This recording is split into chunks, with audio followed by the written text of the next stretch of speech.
आप सुन रहे हैं कहानी पिशाचिनी, जिसके राइटर और नरेटर है रितिका जैसवारा। एपिसोड 2, तीसरी मंजिल। रात के उस भयानक सन्नाटे में पूरा चौहान परिवार मुख्य दरवाजे को घूर रहा था।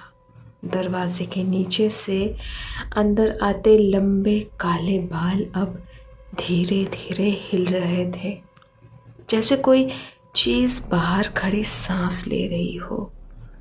सुषमा बच्चों को अपनी बाहों में दबाए कांप रही थी। सावित्री देवी लगातार भगवान का नाम जाप कर रही थी। ओम नमः शिवाय, ओम नमः शिवाय, ओम नमः शिवाय। और तभी ऊपर तीसरी मंजिल से फिर वही आवाज़ आई, जैसे कोई नंगे पैर लकड़ी की फर्श पर चल रहा हो।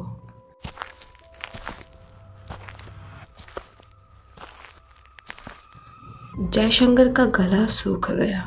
उन्होंने हिम्मत करके दरवाजे के नीचे दोबारा से देखा, लेकिन इस बार वहाँ कुछ नहीं था। बाल गायब थे। बाहर सिर्फ अंधेरा और बारिश थी। गया क्या? सुषमा ने कांपती आवाज़ में पूछा।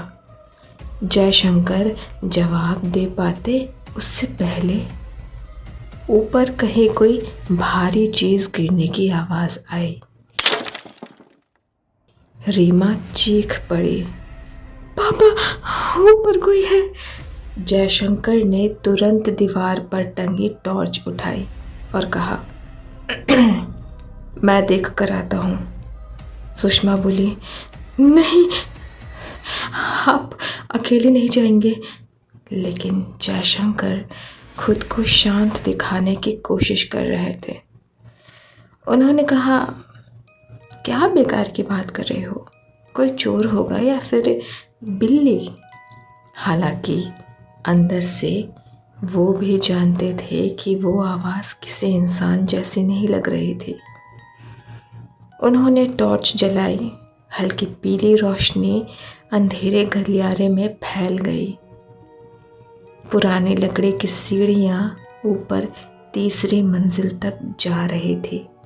हर सीढ़ी पर धूल जमी हुई थी, लेकिन उन धूल भरी सीढ़ियों पर ताजे गीले पैरों के निशान बने हुए थे।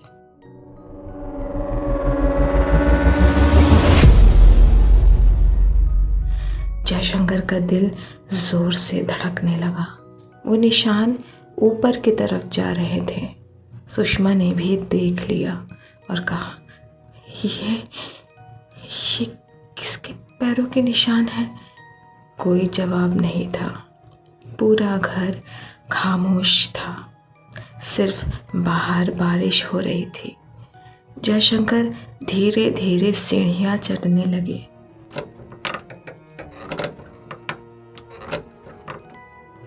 हर कदम पर लकड़ी दर्द की तरह करहा रही थी, जैसे घर उन्हें ऊपर जाने से रोक रहा हो। पीछे खड़ी सावित्री देवी अचानक बोली, मत जाओ बेटा। जयशंकर रुक गए और बोले, माँ। सावित्री देवी फिर से बोली, उस मंजिल पर कुछ अच्छा नहीं लग रहा है। लेकिन तभी ऊपर से फिर से आवाज़ आई, और ये किसी के खिलखिलाने की थी। एक औरत की धीमी हंसी। जयशंकर ने टॉर्च कस के पकड़ी और आगे बढ़ गए। तीसरी मंजिल पूरी तरह से अंधेरे में डूबी हुई थी। यह हिस्सा नीचे के मुकाबले कई ज़्यादा पुराना लग रहा था। दीवारों पर नमी फैली थी। छत से पानी टपक रहा था। गलियारे के आखिर में एक लंबी खिड़की हवा में हिल रही थी। जयशंकर धीरे धीरे आगे बढ़े। तभी उन्हें महसूस हुआ कि कोई उन्हें देख रहा है, बहुत पास से। उन्होंने तुरंत पीछे टॉर्च घुमाई, लेकिन वहाँ कोई नहीं था। सिर्फ अंधेरा था। और फिर धीरे से फुसफुसाहट हुई, जयशंकर, ये सुनते ही उनका शरीर जैसे जम सा गया। आवाज़ बिल्कुल कान के पास से आई थी। उन्होंने घबराकर पीछे देखा, लेकिन वहाँ फिर से कोई नहीं था। उन्होंने कहा, कौन है? कोई जवाब नहीं आया। अचानक गलियारे के आखिर में एक दरवाज़ा अपने आप खुलने लगा।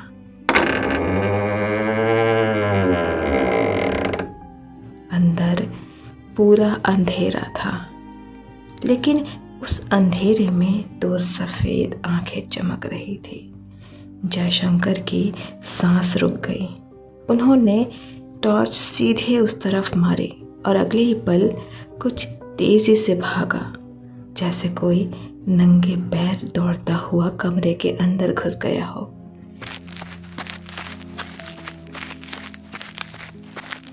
जयशंकर का डर अब पसीना बन के बह रहा था, लेकिन पता नहीं क्यों उन्हें ऐसा लग रहा था जैसे कोई अदृश्य ताकत उन्हें उस कमरे की तरफ खींच रही हो।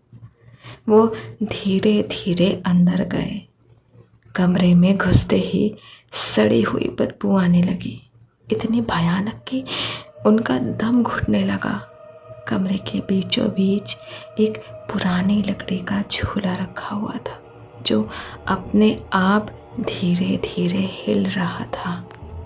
जयशंकर ने टॉर्च झूले पर डाली और उनका खून जम गया। झूले पर एक गुड़िया बैठी थी, लेकिन वो साधारण गुड़िया नहीं थी।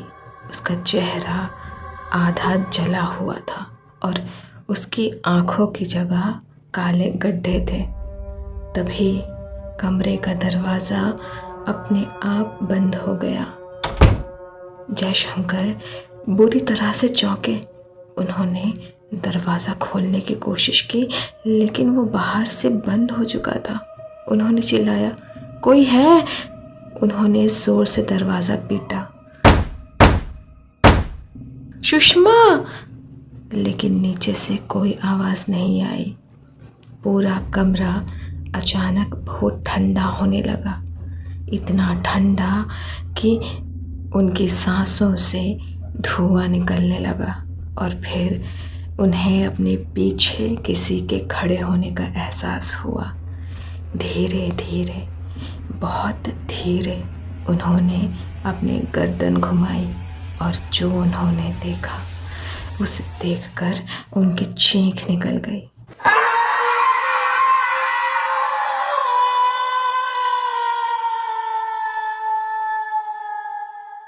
उनके पीछे काली साड़ी पहने एक औरत खड़ी थी। उसके लंबे गीले बाल पूरे चेहरे पर फैले थे। सिर्फ उसकी सफ़ेद आंखें दिखाई दे रही थी। उसके होठों पर बेहद डरावनी मुस्कुराहट थी और उसके लंबे नाखूनों से खून टपक रहा था। जयशंकर पीछे हटे, लेकिन उनका पैर फिसला और वो ज़मीन पर गिर पड़े। वो औरत धीरे धीरे उनकी तरफ बढ़ने लगी। उसके पैरों की आवाज़ पूरे कमरे में गूंज रही थी। जयशंकर का पूरा शरीर डर के मारे कांप रहा था। उनके मुंह से यही निकल रहा था, कौन हो तुम? मुझसे दूर रहो, समझे? औरत की गर्दन धीरे धीरे टेढ़ी हुई। फिर उसके बालों के पीछे से फुसफुसाहट निकली, ये घर मेरा है। अचानक उसने अपने लंबे नाखून जयशंकर की तरफ बढ़ाए और तभी दरवाज़ा ज़ोर से खुला। रोशनी अंदर आई। जयशंकर ने घबराकर सामने देखा तो अरुल बनर्जी दरवाजे के सामने खड़े थे। उनके हाथ में जलता हुआ लालटेन था, लेकिन जैसे ही जयशंकर ने पीछे देखा, वो औरत अचानक गायब थी। कमरा बिल्कुल खाली था, सिर्फ झूला धीरे धीरे हिल रहा था। अरुल बनर्जी ने गुस्से में कहा, आप ऊपर क्यों आया? जयशंकर हाँफ रहे थे। वो यहाँ कोई था। अरुल की आंखें अचानक डर से भर गई।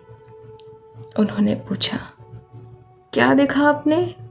जयशंकर कुछ सेकंड चुप रहे, फिर धीमी आवाज में बोले, एक औरत। अरुल के हाथ कांप गए, उनकी लालटेन हल्की हिलने लगी। उन्होंने कहा, उसने आपसे कुछ कहा क्या? कुछ देर की चुप्पी के बाद जयशंकर ने जवाब दिया, हाँ, उसने कहा कि ये उसका घर है। कुछ पल के लिए पूरा माहौल जम गया। फिर अरुण ने तुरंत जयशंकर का हाथ पकड़ा और कहा, नीचे चलिए। हाँ भी, लेकिन बोलना तो, हाँ भी नीचे चलो, मतलब नीचे चलो। उनकी आवाज़ में ऐसा डर था जो जयशंकर ने पहले कभी नहीं सुना था। नीचे आते ही सुषमा दौड़कर उनके पास आई और परेशान होकर बोली, आप ठीक है? जयशंकर कुछ बोल ही नहीं पा रहे थे। उनका चेहरा एकदम से सफ़ेद पड़ चुका था। तभी रीमा अचानक बोली, पापा वो आंटी आपके पीछे खड़ी है। कमरे में फिर से सन्नाटा छा गया। जयशंकर ने तुरंत पीछे मुड़कर देखा, लेकिन वहाँ कोई नहीं था। और तभी उनकी गर्दन पर किसी बर्फ जैसे ठंडे हाथ का एहसास हुआ। उन्होंने डरकर गर्दन छुए और हाथ में लाल रंग लग गया। ये कुछ और नहीं, उनका खून था। अचानक से उनकी गर्दन पर 3 लंबे नाखूनों के निशान बन गए। सुषमा चीख पड़ी, हे भगवान! अरुल बनर्जी कुछ सेकंड उन निशानों को देखते रहे, फिर बहुत धीमी आवाज में बोले, उसने आपको छू लिया है।